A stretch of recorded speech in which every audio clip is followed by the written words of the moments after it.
प्रिय दोस्तों, बहुत बार हम सोचते हैं कि हमारी आत्मिक उन्नति कैसे हो या मैं आत्मिक उन्नति कैसे कर सकता हूँ। कई बार हो सकता है ये प्रश्न आपके मन में भी उठता होगा, या कई बार हम सोचते हैं कि क्या मैं आत्मिक उन्नति कर रहा हूँ या कर रही हूँ। आइए जानते हैं बाइबल के अनुसार आत्मिक उन्नति के 12 रहस्य। आत्मिक उन्नति अपने आप स्वतः ही नहीं होती, परमेश्वर ने हमें चुना है, लेकिन आत्मिक उन्नति के लिए हमें स्वयं लगातार प्रयत्न करना होगा, जिसे हम निम्नलिखित रूप से सुन सकते हैं। पहली बात, बलिदान या त्याग करें। अतः हे भाइयों और बहनों, मैं परमेश्वर की दया स्मरण दिलाकर तुमसे विनती करता हूँ कि अपने आप को जीवित, पवित्र और परमेश्वर को भाने योग्य बलिदान के रूप में अपने आप को परमेश्वर के प्रति अर्पित करें। यही आपकी और हमारी आत्मिक सेवा है। पहली शताब्दी की कलीसिया में प्रेरितों ने बलिदान किया और सेवा की। पुराने नियम में दाऊद ने कहा था, मैं तुझसे ये वस्तुएं दाम देकर मोल लूंगा, क्योंकि मैं अपने परमेश्वर यहोवा को सेंतमेंत बलिदान नहीं चढ़ाऊंगा। दूसरी बात, परमेश्वर की आज्ञा पालन करें, चाहे पसंद हो या नहीं।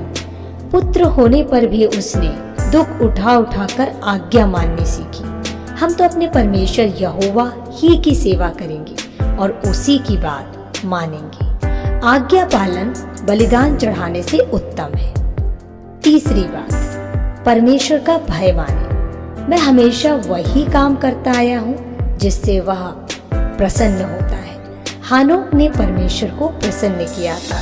बाइबल कहती है, बिना विश्वास के परमेश्वर को प्रसन्न करना अनहोना है। अतः जो परमेश्वर के निकट पहुंचना चाहता है, उसे विश्वास करना आवश्यक है कि परमेश्वर है और अपने खोजने वाले को प्रतिफल अवश्य देता है। चौथा रहस्य, अन्य विश्वासियों की गलतियों को नजरअंदाज करें। जहां तक हो सके तुम भरसक सब मनुष्यों के साथ मेल मिलाप रखो। बैर से तो झगड़े उत्पन्न होते हैं, परंतु प्रेम से सब अपराध ढक जाते हैं। जो दूसरे के अपराध को ढांप देता है, वह प्रेम का खोजी ठहरता है, परंतु जो बात की चर्चा बार बार करता है, वह परम मित्रों में भी फूट करा देता है। पांचवा रहस्य, कुछ आधारभूत बातों को प्रतिदिन करें। नित्य प्रतिदिन नियत समय में प्रार्थना के लिए समय निकालें। बाइबल का अध्ययन करें, कुछ भाग पुराने नियम का और कुछ भाग नए नियम का। प्रतिदिन अपने पापों और गलतियों को अंगीकार करें। आत्माओं को बचाने के लिए प्रयास करें, खोज करें। प्रतिदिन पवित्र आत्मा से भरें। छठवां रहस्य, अन्य विश्वासियों की उन्नति में उनकी सहायता करें। समय को देखते हुए हमें अब वचन के शिक्षक हो जाना चाहिए था। बरनबास ने प्रेरितों से मिलकर संत पौलुस को आत्मिक उन्नति में सहायता की। संत पौलुस ने तीमुथियुस की आत्मिक उन्नति में सहायता की। सातवां रहस्य, हर परिस्थिति में परमेश्वर पर भरोसा रखें। बाइबल कहती है, अपनी समझ का सहारा तू न लेना, वरन संपूर्ण मन से यहोवा पर भरोसा रखना। उसी को स्मरण करके सब काम करना, तब वह तेरे लिए सीधा मार्ग निकालेगा। आठवां रहस्य, परमेश्वर और दूसरे लोगों के प्रति सदैव धन्यवादी रहो। बाइबल कहती है, हर बात में धन्यवाद करो, क्योंकि तुम्हारे लिए मसीह यीशु में परमेश्वर की।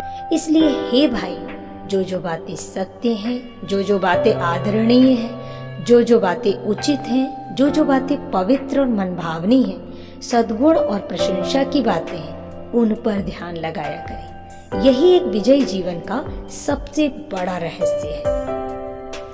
नौवां रहस्य, नम्र बने। घमंडियों के संग लूट बांट लेने से दीन लोगों के संग नम्र भाव से रहना उत्तम है। हे प्रभु, मैं इस योग्य नहीं कि तू मेरी छत के तले आए। मैं ऊंचे पर और पवित्र स्थान में निवास करता हूँ और उनके संग भी रहता हूँ जो खेदित और नम्र है। नम्र लोगों के हृदय और खेदित लोगों के मन को, ताकि मैं हर्षित करूं। बाइबल कहती है, धन्य है वे जो मन के दीन है, क्योंकि स्वर्ग का राज्य उन्हीं का है। वह अभिमानियों का विरोध करता है और दीनों पर अनुग्रह करता है। 10वां रहस्य, 10वां अंश में विश्वास योग्य रहे।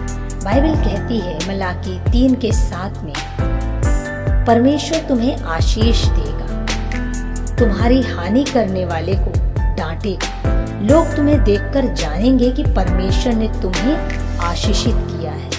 जिस नाप से तुम नापते हो उसी नाप से तुम्हारे लिए भी नापा जाएगा। 11वां रहस्य, जितना जल्दी हो सके बपतिस्मा लें। बपतिस्मा की पूरी शिक्षा के लिए आप इस वेबसाइट में और भी संदेश जो दिए गए हैं आप उसे पढ़ भी सकते हैं और सुन भी सकते हैं। बपतिस्मा एक विश्वासी को ही लेना चाहिए, इस मनसा से कि वह प्रभु के प्रति आज्ञाकारी रहे। बपतिस्मा स्थानीय कलीसिया द्वारा पानी में डूबकर ही लेना चाहिए। 10वां रहस्य, आत्माओं को बचाने के लिए सेवा में सहभागी हो। आत्मा बचाने के लिए अर्थात सेवकाई का कार्य करने के लिए किसी भी अवसर को जाने न दें। बाइबल कहती है किसी दूसरे के द्वारा उद्धार नहीं, क्योंकि स्वर्ग के नीचे मनुष्यों में और कोई दूसरा नाम नहीं दिया गया जिसके द्वारा हम उद्धार पा सके। तो दोस्तों, विश्वास करते हैं आज का यह संदेश आपको आशीष देगा और प्रभु में बढ़ने के लिए सहायता मदद करेगा। यदि आज के वचन के द्वारा आपने आशीष पाई है तो इस संदेश को आप लाइक कीजिए, औरों के साथ शेयर कीजिए और आपने क्या सोचा, क्या सीखा या आपके कोई सुझाव या विचार है कमेंट करके हमें